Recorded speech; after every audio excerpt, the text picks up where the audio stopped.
দ্বিতীয় টেস্টে দল ঘোষণা করল ভারত। প্রথম ম্যাচের জয়টা পুরোপুরি উপভোগ করার সুযোগ হয়তো পায়নি ভারত। এরই মাঝে বাংলাদেশের বিপক্ষে কানপুরে দ্বিতীয় টেস্টের জন্য দল ঘোষণা করে ফেলেছে তারা। কোনো চমক রাখা হয়নি এই স্কোয়াডে। টেস্টে থাকা দলটাই ভারত নিয়ে যাবে দ্বিতীয় টেস্টের জন্য। প্রথম টেস্টের পরপরই গণমাধ্যমে পাঠানো এক বার্তায় ভারত ক্রিকেট বোর্ড বিসিসিআই জানিয়েছে চেন্নাই দলটাই কানপুরের জন্য মনোনীত করেছে ভারতের ক্রিকেট বোর্ড।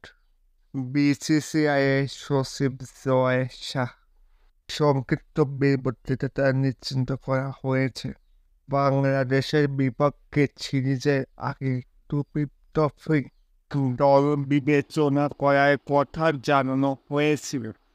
ভারতের গণমাধ্যম আর নির্বাচকদের পক্ষ থেকে সেটার প্রতিফলন দেখিয়েই বাংলাদেশের বিপক্ষে দলে জায়গা করে নিয়েছিলেন আকাশদীপ। তবে এবার আর দলের থেকে কাউকে উড়িয়ে আনা হচ্ছে না চেন্নাই টেস্টে বাংলাদেশের যদিও কানপুরে কিছুটা বদল থাকতে পারে। শুরুর একাদশে রোহিত শর্মা প্রথম টেস্টের আগেই কিছুটা আভাস দিয়েছিলেন পেসারের ওয়ার্কলোড বিবেচনা করা হবে। তাই যদি হয় সেক্ষেত্রে হয়তো পূর্বা বা সিরাজকে বিশ্রাম দেখা যেতে পারে। দ্বিতীয় টেস্টের জন্য ভারত স্কোয়াড রোহিত শর্মা অধিনায়ক, জয়েশ্বরী জয়সওয়াল, শুভমান গিল, বিরাট কোহলি, লোকেশ রাহুল, সরফরাজ খান, যুবরাজ রবিচন্দ্রন জাদেজা, অক্ষর পাটেল, কুলদীপ যাদব, মোহাম্মদ সিরাজ, আকাশদীপ, জসপ্রীত বুমরা।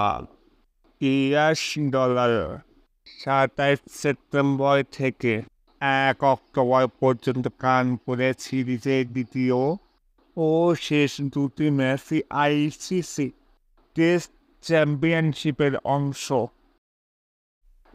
এই ভিডিওটি নিয়ে কমেন্টে আপনার মতামত জানিয়ে দিন।